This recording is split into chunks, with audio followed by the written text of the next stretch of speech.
거룩하신 분의 탄생한 날,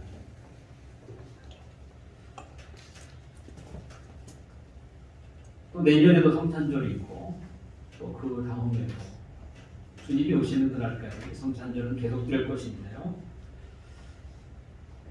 예, 시대마다 상황에 따라 성탄절을 맞이하는 그 마음가짐과 태도가 달라지는 것을 보게 됩니다. 제가 학창 시절 때는요, 대부분이 추억으로 가지고 계실 텐데 12월 1일이 되면 12월이라는 그 달력이 새롭게 시작되면 온 거리마다 상점마다 캐롤과 찬송가가 한 달 내내 울렸어요. 그러니까 요즘 젊은 사람들은 예전에 그렇구나 이렇게 생각할 만큼. 그래서 사람들의 발걸음도 가벼웠고 또 기쁨이 있었어요. 그러다 보니까 그런 분위기 속에서 성탄절을 맞이하다 보니까 막상 성탄절이 되면 기분이 더 상승하고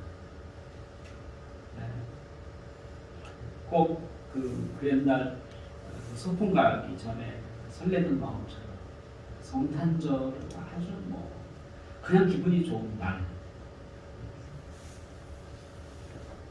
또 성탄절 이브라고 하는 추억을 우리가 잊을 수가 없죠. 그래서 밤 12시가 넘으면 각 가정들을 이렇게 방문해서 문 앞에서 일명 새벽송이라고 찬송가를 부르고 또 그것을 맞이해서 과자를 주기도 하고 떡국이나 만두를 주기도 했던 때가 있었습니다. 지금도 그러지만 몇 년부터 그 같은 분위기를 우리는 기대할 수도 없고 그러다 보니 성탄절도 흥겨운 날이라기보다는 좀 엄숙한 분위기가 지금 되어가고 있습니다. 분명 성탄절은 슬픈 날은 아닙니다. 또 흥청거리는 날도 아니죠, 사실. 우리 한국교회가 점점 그 신앙의 자리가 세속화되어가는 것을 보게 되는데 그것을 무엇을 통해서 보게 되냐면 그런 절기, 내면이 안 되면 자꾸 뭘 해요? 외면을 꾸미는 거예요. 내면이 안 되니까. 그래서 우리도 좀 조심스러운 거죠. 분명 그 안에 내면이 좀 이렇게 있으면서 또 외적인 것을 좀 꾸미는 것도 크게 문제가 되진 않을지 모르겠지만 지금 한국교회의 그 교회의 상황이 저는 자꾸 그렇게 가는 것이 그렇게 좋게만 보이지 않고 도리어 이럴 때일수록 자신의 교회의 내면을 세우는 이런 작업이 선행되어야 하는데 그렇지 않고 자꾸 겉으로 드러나는 것으로 마음을 달래는 것처럼 생각돼서 좀 마음이 그렇게 좋지만은 않습니다. 성탄절 하면 금방 떠오르는 이미지. 성탄절 그러면 누가 떠오르겠습니까? 분명 사람마다 다를 텐데요. 젊은 사람들에게 성탄절 하면 떠오르는 것이 예수님보다는 산타가 훨씬 더 떠오를 가능성이 많은 것 같고 또 어떤 사람에게 성탄절 그러면 그냥 동방박사 떠오르는 사람도 있을 것이고 또 성탄절 그러면 처음 성탄의 소식을 들은 천사를 통해서 들었던 그 목자 양떼를 지키고 있었던 그 목자 이런 성탄절과 관련해서 여러 그 정경들이 있지만 의외로 그 주인공이라고 할 수 있는, 뭐 예수님이 주인공이지만 사람으로 보면 예수님 말고 사실은 마리아와 요셉을 떠올리는 사람은 그렇게 많지 않은 거죠. 그러다 보니까 요셉이라든지 마리아에 대해서 성탄절날 그들의 주제를 가지고 말씀을 전하는 것도 극히 적게 되는 것이죠. 그래서 저는 2021년 성탄절 오늘과 내일, 마침도 내일이 주일이기 때문에 이틀을 통해서 마리아와 요셉의 신앙을 좀 생각을 해보려고 합니다. 오늘은 마리아의 신앙을 통해서 성탄의 의미를 발견하고 또 그것이 우리에게 어떤 의미로 다가오는지 함께 생각을 해보려고 합니다. 하나님의 아들이신 예수님이 이 땅에 오신 것은 인류 역사상 가장 큰 사건이다라고 말할 수 있습니다. 그것은 예수님의 오심도 그렇지만 예수님이 이 땅에 오시기 전에 이미 하나님의 놀라운 구원 계획이 그 속에 있었고 또 그 계획 속에 하나님의 준비가 있었다는 것이죠. 하나님이 세상을 만드시기 전부터 하나님은 세상을 어떻게 만드실 것인지를 계획하셨고 또 그 가운데 만물의 영장인 인간도 거기 있었고 하물며 그 인간이 타락할 것이라는 것도 이미 아셔서 그들을 구원하려고 하는 계획을 세우셨어요. 그리고 그 구원자로 누구를? 하나님의 아들을 정해집니다.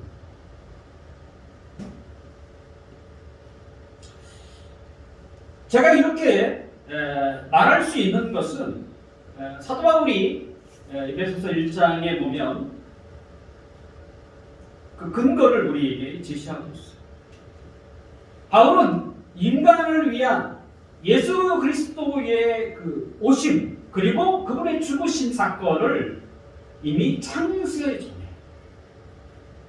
만물이 만들기 전에 이미 계획되었다 이렇게 말해주고 있기 때문에 그렇습니다.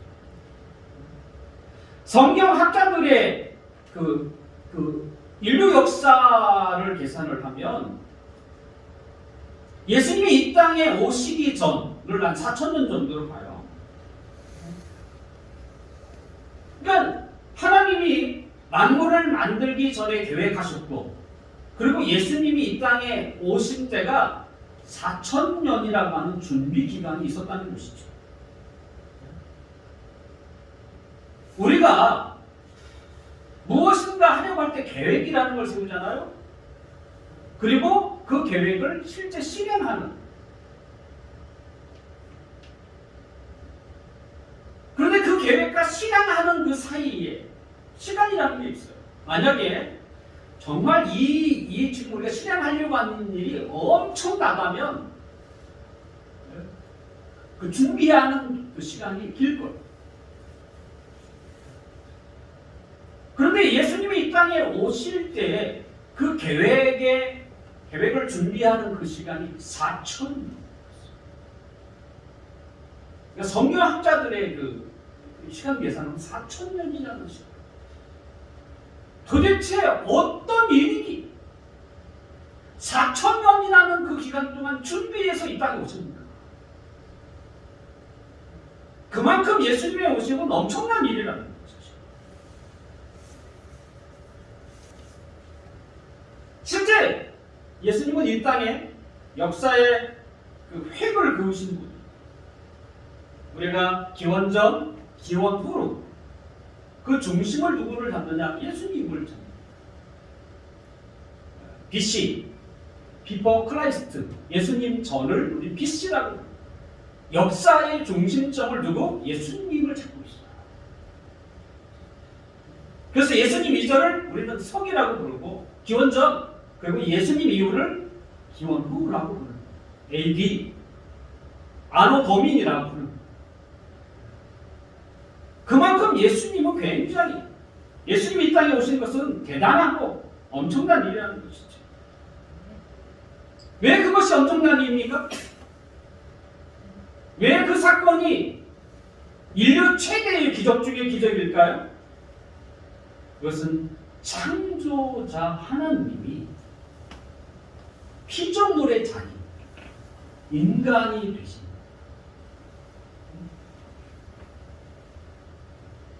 자신을 낮추신 사건.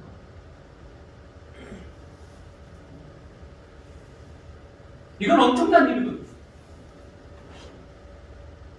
창조자가 피조물의 자리에 내려오는 사건입니다. 그래서 예수님의 오심은 엄청난 사건입니다. 그저 우리가 무슨 일을 행하고 아무리 큰 일이라고 할지 그건 비교가 안 되는 일입니다.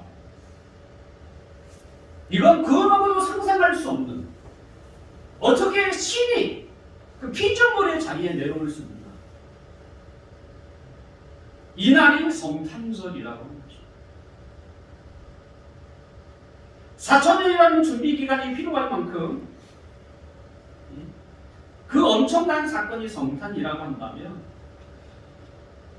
하나님의 아들이 실제 이 땅에 인간이 되는 데 있어서 필요한 그 부모를 선정하는 일이고, 그건 아무나 사용되는 게 아닙니다. 그분이 똥하고 나타난 게 아닙니다. 누군가를 도구로 하여 이 땅에 인간으로 오셔야 되죠. 거기는 부모가 있다는 것이죠.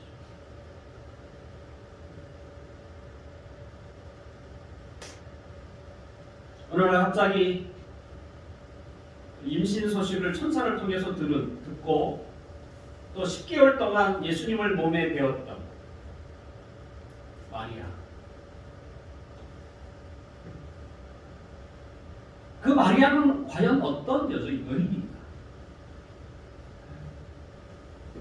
그 하나님의 아들이 이 땅에 인간이 되시는 그 사건에 어떻게 보면 주인공이 되고 있는 거룩한 여인, 성모라고 하는 이 마리아는 어떤 여인이었기에 그 엄청난 사건의 주인공이 될 수 있습니다. 오늘 본문 26절과 27절을 함께 읽어볼까요? 26절, 27절 시작. 여섯째 달에 천사 가브리엘이 하나님의 보내심을 받아 갈릴리 나사렛이라는 동네에 가서 다윗의 자손 요셉이라 하는 사람과 약혼한 처녀에게 이르니 그 처녀의 이름은 마리아다. 이렇게 소개했습니다. 예수님을 뵈고 낳은 어머니로 부름받은 여인은 마리아였습니다. 우리가 너무나 잘 아는, 얼마 전에 우리 고은 양이, 고은 자매가 그죠? 서유리를 낳았잖아요. 근데 그냥 난 게 아니잖아요. 10개월이라는 그 기간 동안 남자들은 죽었다 깨어나도 전혀 이걸 이해할 수 없는, 몸에 무엇인가를 이렇게 그것도 꿈틀거리는 것을 가지고 있다는 거잖아요. 그게 얼마나 신비롭기도 하고 때로는 이렇게 징그럽기도 할 수도 있고.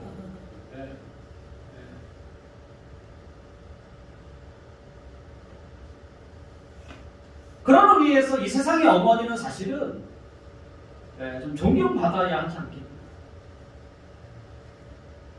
그게 쉬운 일이 아니에요. 더군다나 10개월이라고 하는 그 긴 동안, 오랜 세월 동안 누군가를 이렇게 가지고 있어야 해요. 그리고 그 아이가 이 세상에 태어날 때에도 우리는 산통이라는 걸 겪잖아요. 또 그 고통은 얼마나 또 심할까. 그런 입장에서 어머니는 사실은 존경스러운 분들이 라고 말할 수 있습니다. 그런데 마리아는 단지 한 아이의 어머니 존재가 아니라는 것이죠. 그 아이가 누구냐? 하나님의 아들. 하나님의 아들을 배고 10개월 동안 간직하고 있습니다. 그래서 존경을 넘어서 어쩌면 정말 영광스러운 여자라, 복을 받은 여자라고 말할 수 있습니다. 세례 요한을 임신했던 엘리사벳도 갑작스럽게 마리아의 방문을 듣고 그를 향하여 이렇게 칭찬하는 내용이 성경에 있습니다. 누가복음 1장 42절에 보면 큰 소리로 불러 이르되 여자 중에 내가 복이 있으며, 여자 가운데 내가 복이 있으며 내 체중의 아이도 복이 있다. 복받은 여인이라. 그 많은 어머니죠. 어머니도 사실은 복을 받을 만한 사람들인데 그 어머니들 중에 특별히 내 마리아, 복받은 여인, 하물며 내 체중의 아이도 복받은 사람이라는 것이죠. 마리아가 이처럼 예수님의 생모 아닙니까? 선택받은 것은 하나님의 은혜입니다. 우리의 모든 일의 시작은 언제나 어떻게 하나님의 은혜로 시작되는 거예요. 우리가 신앙인이라면 내가 하고 있는 모든 일의 시작은 하나님의 은혜로 시작되었다는 것을 우리가 기억할 필요가 있습니다. 아무리 사람이 뛰어나고 탁월할지라도 또는 인간이 보기에 참 위대하다라고 말할 만큼 그와 같은 사람일지라도 하나님 앞에 쓰임받을 자격은 없습니다.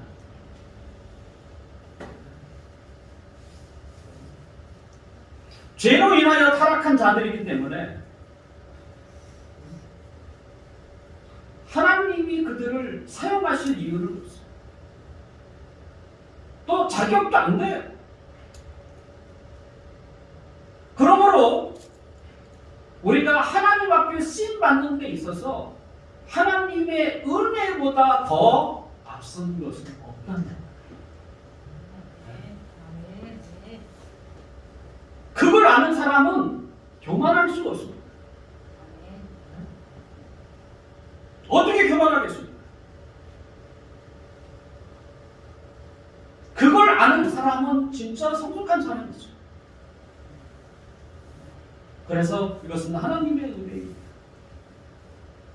자기 자신을 오는 사람이 있는 거죠.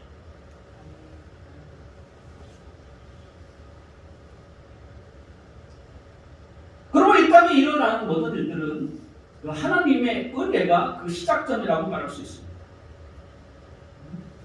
하지만 그렇다고 해서 하나님의 은혜로 모든 일을 또 한순간에 금방 이루게 하는 것은 아닙니다. 그것이 또 우리가 기억하고 있어야 할 내용이에요. 모든 일의 시작은 하나님의 은혜가 가장 시작점이지만 그렇다고 해서 그 은혜가 한순간에 일을 다 이루어가는 건 아니라는 거예요. 역사적으로 살펴보아도 하물며 예수님의 탄생과 같은 일에 하나님은 어떻게 해요? 미리 준비하셨어요. 그가 혹시 알든 모르든 사람들을 준비시키는 거예요.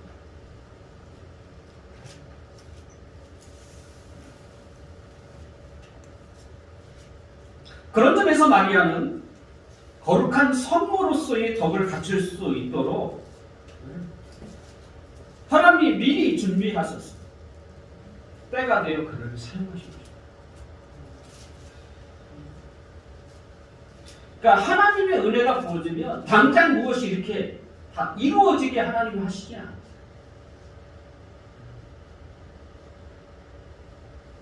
미리 하나님이 그와 같은 자를 준비시키는 거죠. 그래서 하나님의 그 위대한 일이든 아니면 하나님의 일에 그를 적절하게 사용하시는 거죠. 우리가 그런 것을 그러면 우리가 어떻게 알 수 있을까요? 무엇을 보고 우리가 그렇게 말할 수 있습니까? 어느 날 갑자기 천사가 마리아에게 나타났습니다. 그리고 그 천사의 나타남에 대한 마리아의 반응을 보면 우리가 알 수 있습니다. 마리아에게 소식을 전한 천사 이름은 가브리엘입니다. 가브리엘은 이 소식을 전하는 천사로 유명합니다. 성경에 여러 군데 가브리엘이 소개되는데 그때마다 가브리엘은 뭔 소식을 전달해 와요.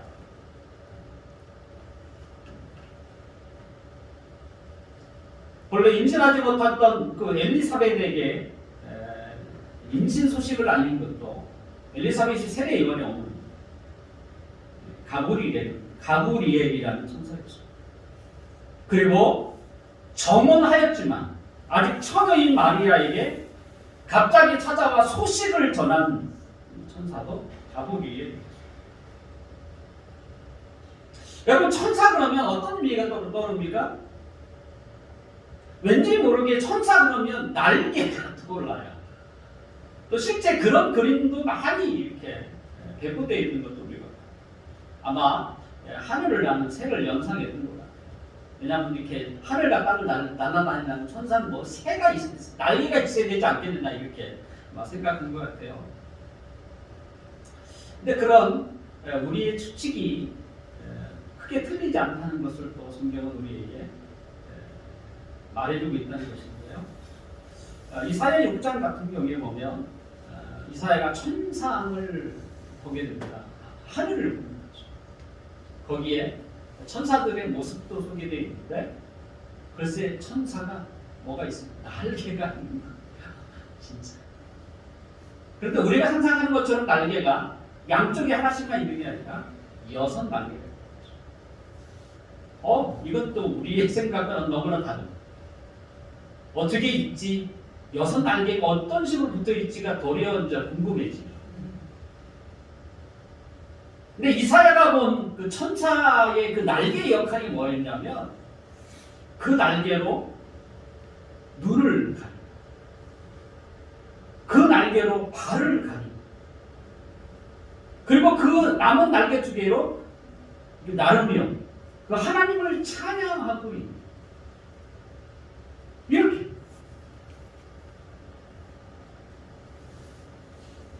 그러니까 단지 날개의 역할이라는 게 나는 데만 필요했던 게 아니거든요.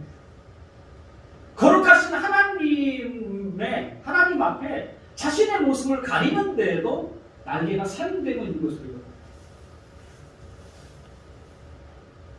그러니까 단지 나는 정도가 아닌 것이죠.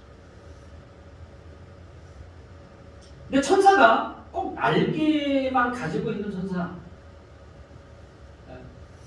근데 이 땅에 천사들의 등장에 대해서 성경은 여러 곳에서 소개되고 있는데 그때의 천사가 어땠는가 라고 할 때 사람들을 만나는 그 중에 오늘 마리아도 나오는 거 아닙니까? 그때의 그 천사의 모습 날개가 없는 거죠. 그게 감춰졌든지 어떻게 됐든 여러 정황들을 보면 우리가 생각했던 그 천사, 날개를 가지고 있는 누구나 봐도 저 천사다라고 말할 만큼 그렇게 보이지 않았다. 아브라함이 보았던 3명의 천사, 그들도 전혀 천사라고 여길 만한 특징이 없었어요. 그럼 뭡니까? 사람이 없습니다.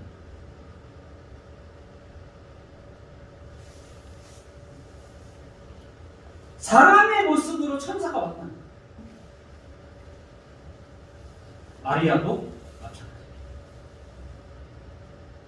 그냥 어떤 사람이 찾아온 거예요.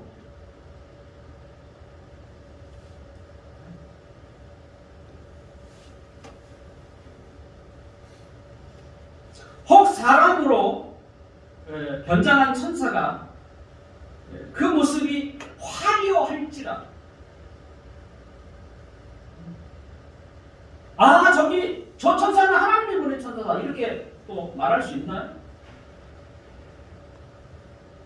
그것도 쉽지 않습니다. 근데 하물며 어느 날 사람의 모습으로 온 거예요. 근데 천사이 아닌지 어떻게 알아요?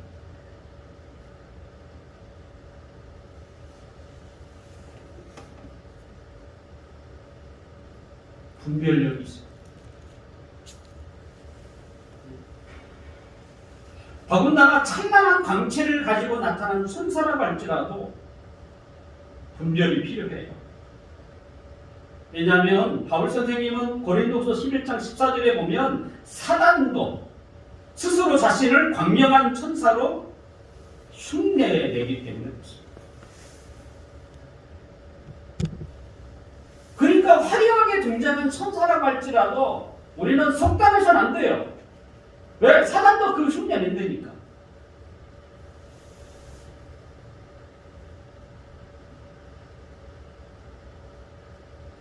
마리아는 사람으로 분장한 그 천사를 분별하는 분별력이 있었어요.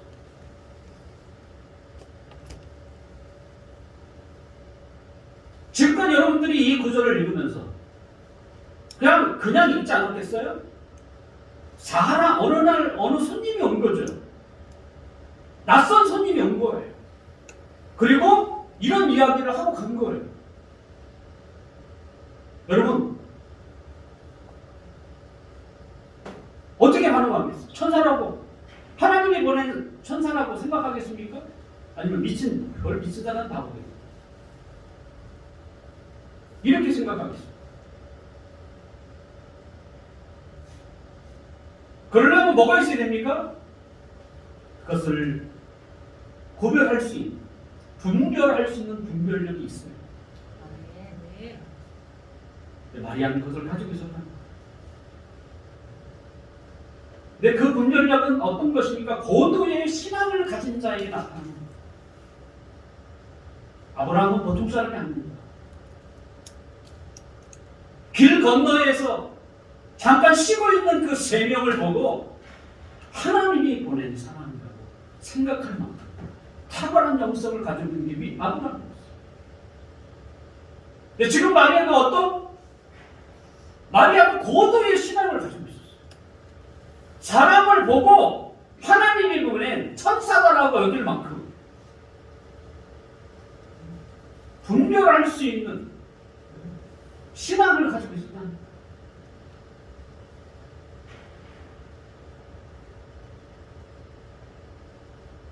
늘 우리가 하는 말 중에 신앙에는 전부라는 게 없어요. 신앙이 자라려면 무엇이 필요하겠습니까? 시간이 필요해요. 시간이 필요해요. 그러면 시간이 주어진다고 해서 다 자라날까요? 그렇지도 않습니다. 교회 열심히 다니면 그 믿음과 신앙이 그냥 알아서 자라납니까? 그렇지 않습니다. 신앙이 자라려면 두 가지가 있습니다. 첫째는 하나님의 말씀이 바르게 선포되어야 해요. 그래서 참된 교회의 특징 중에 하나가 뭡니까? 하나님의 말씀이 참되게 전파되는 것이 아니라 참된 교회의 특징입니다. 그냥 교회 간판 세웠다고 교회가 되는 게 아니고 종교를 개혁을 일으켰던 우리 개혁주의 학자들이 참된 교회의 표지를 만들었어요. 세 가지. 그 첫째가 뭐냐? 하나님의 말씀이에요. 하나님의 말씀이 선포된 이런 게 아니에요. 하나님의 말씀이 바르게 참되게 선포되는 것이라고 배웠어요.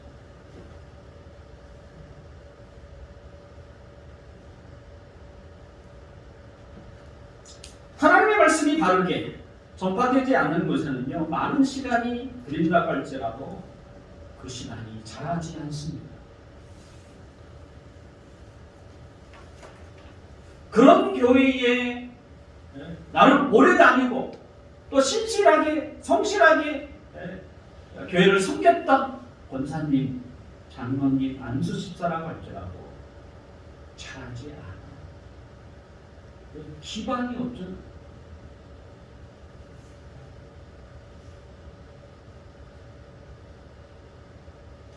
그건 굉장히 중요하죠.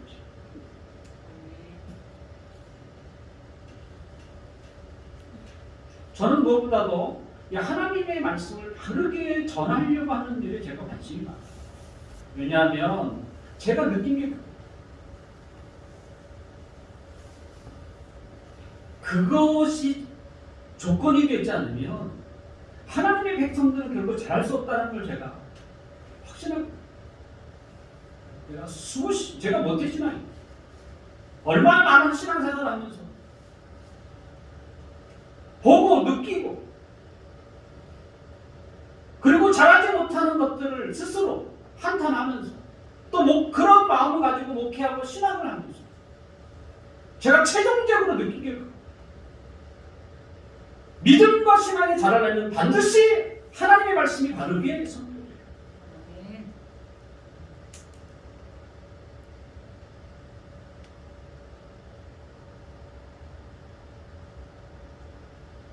자, 그렇다면 하나님의 말씀이 바르게 선포되어지고 또 그 말씀이 자랄 수 있는 충분한 시간이 주어졌다고 하면 다 자라나요? 그렇지 않습니다. 또 뭐가 있을까요? 문제는 그 사람입니다. 아무리 강단에서 하나님의 말씀이 바르게 선포되어도 그 말씀을 들어야 하는 사람들의 마음이 이미 닫혀져 있으면 아무 의미가 없어요. 의미가 없어요. 하나님의 말씀에 대한 사모하는 마음이 있어요. 하나님의 말씀은 진리이고 나에게 생명이기 때문에 내가 그 말씀을 하나로 더하는 것이 나에게 기쁨이고 생명이다. 그래서 말씀에 대한 갈급함이, 왜냐하면 내가 더 풍성하게 살기 위해서예요.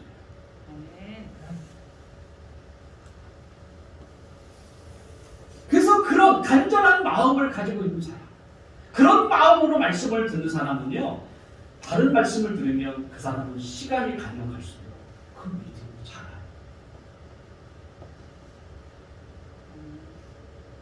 찬양하는 결국 믿음이 자라려면 두 가지 조건, 두 가지 것이 필요한 거죠.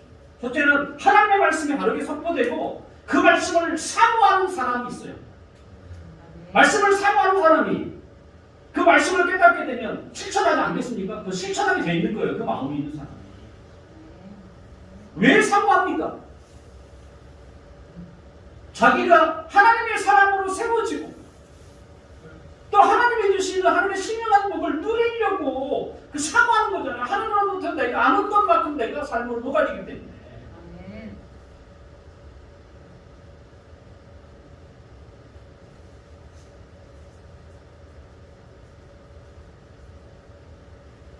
근데 마리아는 그와 같은 신앙을 가지고 있어요. 그 신앙이 고도의 신앙이죠. 사실은 이 분별력을 갖는 게, 영적인 분별력을 갖는 게 쉬운 게 아닙니다. 누구나 할 수 있는 일이 아닙니다. 요즘 뭐 유튜브에, 유튜브한테는 뭐 설교 이런 게 얼마나 많습니다. 저도 좀 하나 하겠다고 저렇게 세우는 거 아니에요. 네.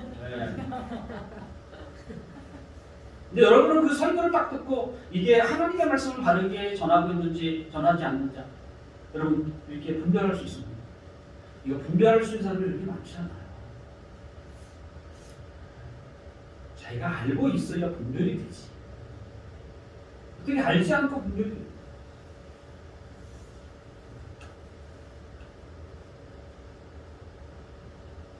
마리아는 낯선 사람의 방문을 받았지만 그가 하나님이 정말 보낸 사람인가 아니면 그렇지 않은 사람인가를 분별할 수 있는 분별력을 가지고 있었습니다.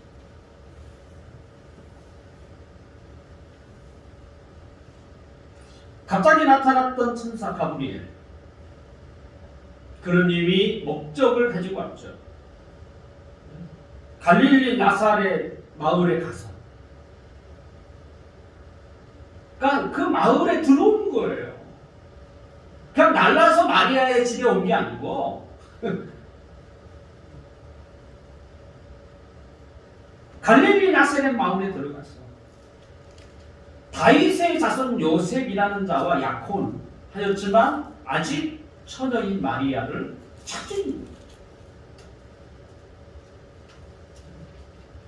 그리고 그를 만나서 무슨 얘기합니까?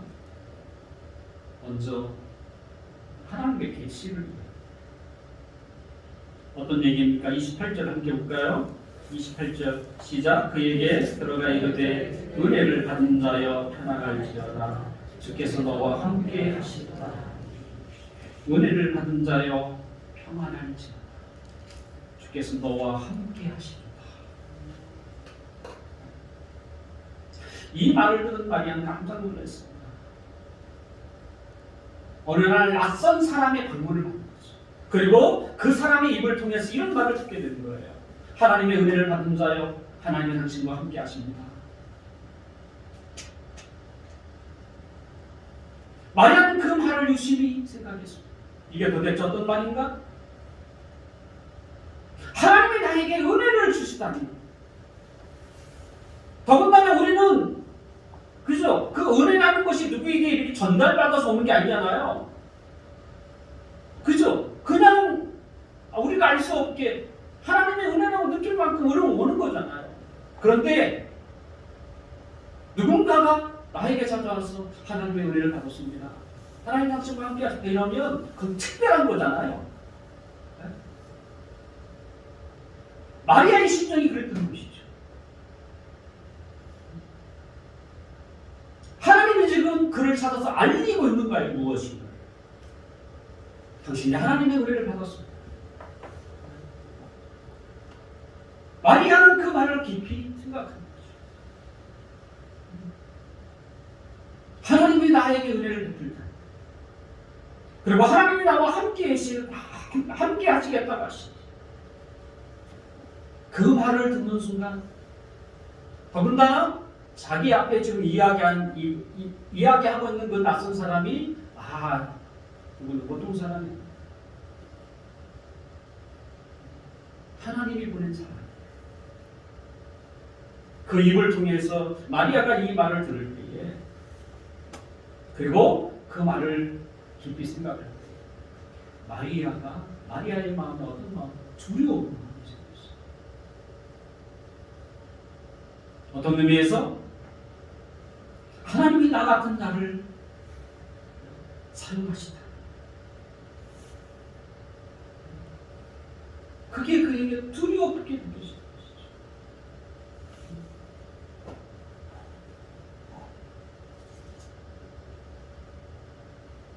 그래서 이 30절에 보면 마리아여 무서워하지 말라라는 말이 적혀있어요.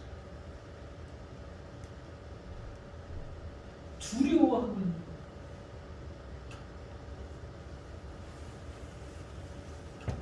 어떻게 보면 너무 기분 좋은 이야기 아닙니까? 하지만 막상 마리아가 신앙이 굉장히 좋았던 거예요. 그걸 곱씹으니까 나 같은 부족한 사람에게 하나님의 은혜가 주고 하나님의 은혜가 주어지고 하나님이 함께 하신다고 하는 이 놀라운 일을 생각하니까 너무 두려운 거예요. 겸손히 되십니다. 우리는 항상 하나님의 쓰임받기를 얼마나 원하고 있습니까? 하지만 막상 하나님이 우리를 사용하시려고 결정하시고 우리를 부르실 때에 그가 성숙한 사람입니다.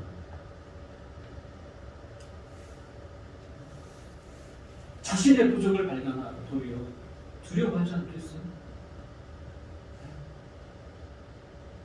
그렇게 쓰임받기를 원하지만 막상 쓰임받으려고 할 때 자신의 부족함을 너무나 잘 알잖아요.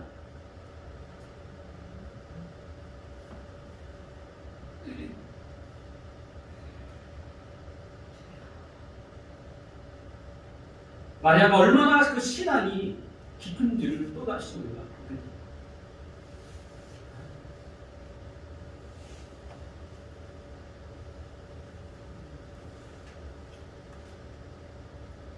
우리가 낯선 사람의 말을 하나님의 말씀으로 확신할 수 있는 근거가 있다면 혹시 무엇이 있을까요?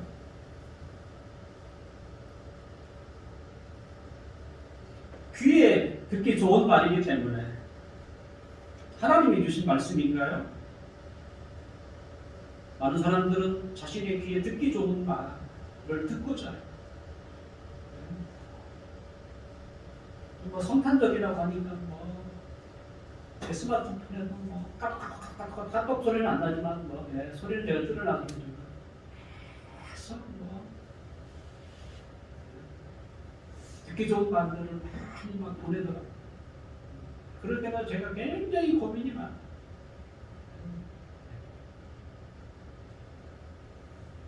나도 똑같이 듣기 좋은 방법 이렇게 해야 되는가? 이게 얼마나 진정성이 있고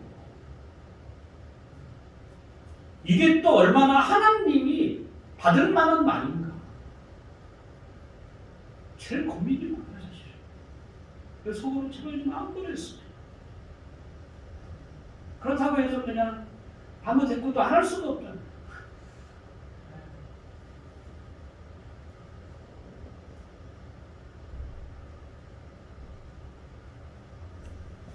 우리는 우리에게 카톡이나 이런 메신저를 통해서 뭐 댓글 이런 것도 있지만 그 말의 진정성을 따라서 뭐래요? 그냥 좋은 문구에 그냥 기뻐해요.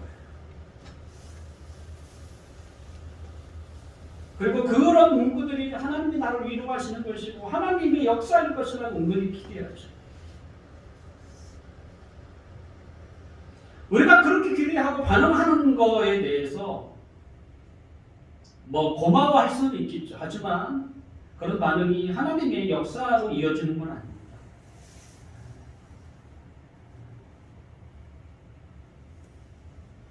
제가 서두에도 그렇지만 내년이 안 되면 자꾸 이렇게 겉이 화려하거나 이게 자꾸 이렇게 반복돼요. 이게 어쩌면 해가 거듭할수록 그 기독교의 정신이 사라질수록 이렇게 더 많아질 거예요. 왜냐하면 이것도 저것도 아무것도 안 되면 이상하니까. 그러니까 뭐라도 하나 하려고 하는 거죠.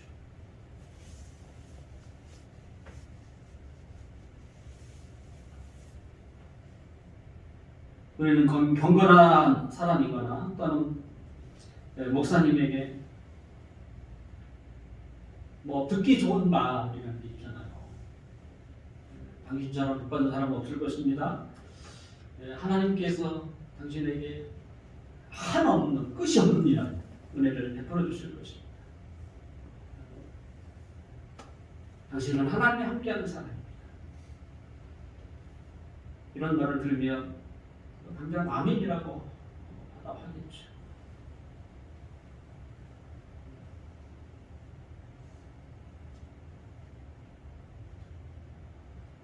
하지만 우리는 분별할 필요가 있습니다. 정말 그게 하나님이 그 사람을 통해서 나에게 주시는 말씀인지 분별할 필요가 있다. 말하는 사람이 신령하다는 소문이 있기 때문에 때로는 뭔가 겉으로 보기에 예사롭지 않기 때문에 그가 하는 말을 신뢰해야 할까요? 우리는 겉만 보고 그 사람을 평가하는 것은 쉽지 않습니다. 교회도 마찬가지. 그렇다면 말의 신빙성을 어디서 찾아야 할까요? 우리가 판단하는 기준은 그가 전한 메시지입니다. 오늘 본문 31절과 33절을 함께 봅시다. 그 천사 가브리엘이 마리아에게 무슨 말을 하고 있는지. 시작. 보라, 내가 잉타의 아들을 낳으려니 그 이름을 예수라 하라. 그가 큰 자가 되고 지극히 높으신 이의 아들이라 일컬어질 것이요 주 하나님께서 그 조상 다윗의 왕위를 그에게 주시리니 영원히 야곱의 집을 왕으로 다스릴 것이며 그 나라가 무궁하리라. 천사가 지금 전해주고 있는 이 내용은요, 그냥 내가 잉태하여 아들을 낳을 것이고 그 이름을 예수라 하라 이렇게만 끝나는 게 아니에요.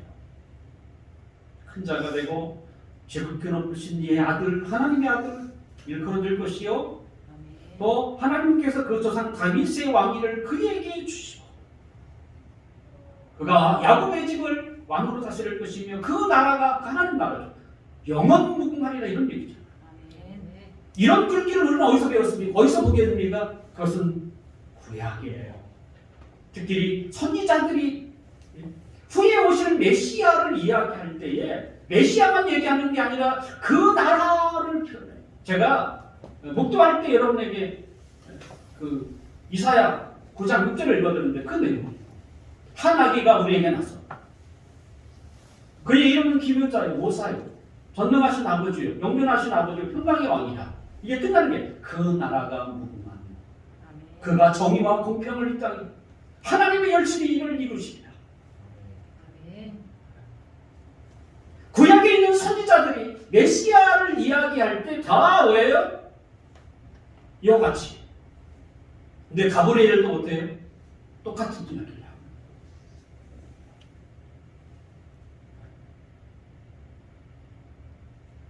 마리아는 천사가 하는 말을 듣고 그가 하나님이 보낸 사자인 것을 확신했습니다.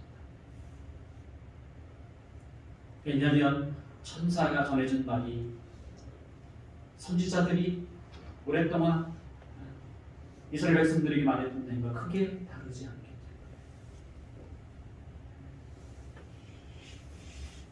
결국 마리아는 단지 메시아만 기다렸던 사람이 아니에요. 그 메시아가 어떤 분인지 또 그 메시아를 통해서 이 땅에 세워지는 나라가 어떤 나라인지를 오늘 알고 있었어요.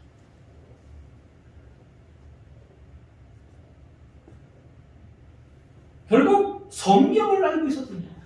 그리고 역사 가운데서 하나님이 어떻게 그 계획을 이루어 가시는지를 너무나 잘 알고 있었어요. 이런 확신을 우리가 가질 수 있는 것은 마리아의 참가라고 이야기하는 누가복음 1장 46절과 52절을 보면 더 알 수 있어요. 결국 마리아는 평범한 여자가 아니었어요. 하나님의 말씀을 통해서 세상을 보는 성경적 세계관을 가지고 있었던 여자예요.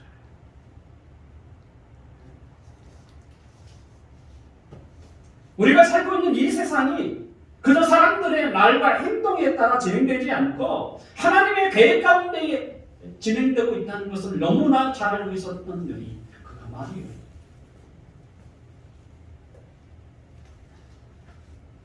그래서 하나님이 마리아를 쓰신 거예요. 말씀을 마치려고 합니다. 네, 사랑하는 성도 여러분, 우리는 하나님의 쓰임을 받으려고 해야 합니다. 하지만 그런 마음만 가지고 되는 게 아니에요. 준비가 되어 있어야죠. 그 준비가 무엇입니까? 세상이 세상에 요구하는 세상의 화려한 경력이 아니에요. 그건 세상에서 쓰임받는 일. 하나님의 기준은 다른 일이죠. 하나님의 진리를 사모하는 것.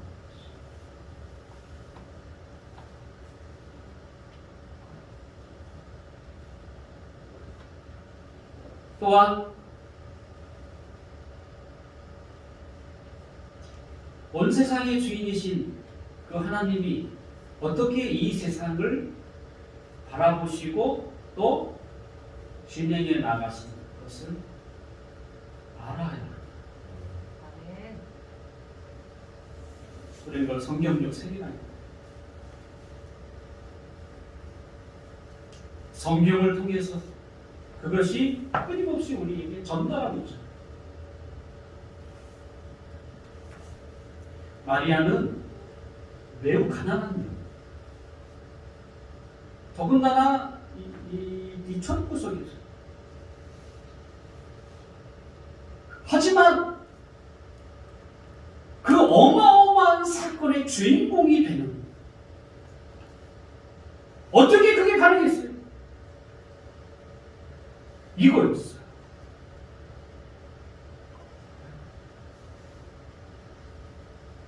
그가 가진 부유함도 아니었고요.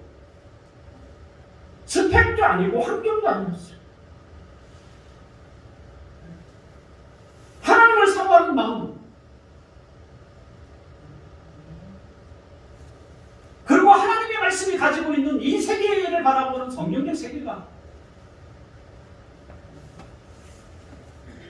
그래서 분별할 수 있었어요.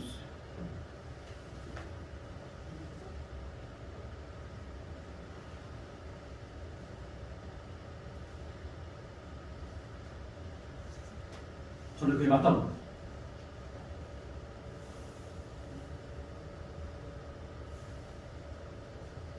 세상에 쓰임받고 싶으면 세상의 스펙을 쌓는 거예요. 하지만 세상보다 더 위대하신 하나님 앞에 쓰임받으려면 하나님의 진리를 사모해야 합니다. 그리고 하나님의 진리로 자신을 세울 뿐만 아니라 그 진리가 가득해서 세상을 볼 수 있는 안목을 가질 수 있는 사람. 그래서 무엇이 진짜인지 무엇이 거짓인지를 분별할 수 있는 사람. 하나님이 이런 사람을 쓰는 거예요.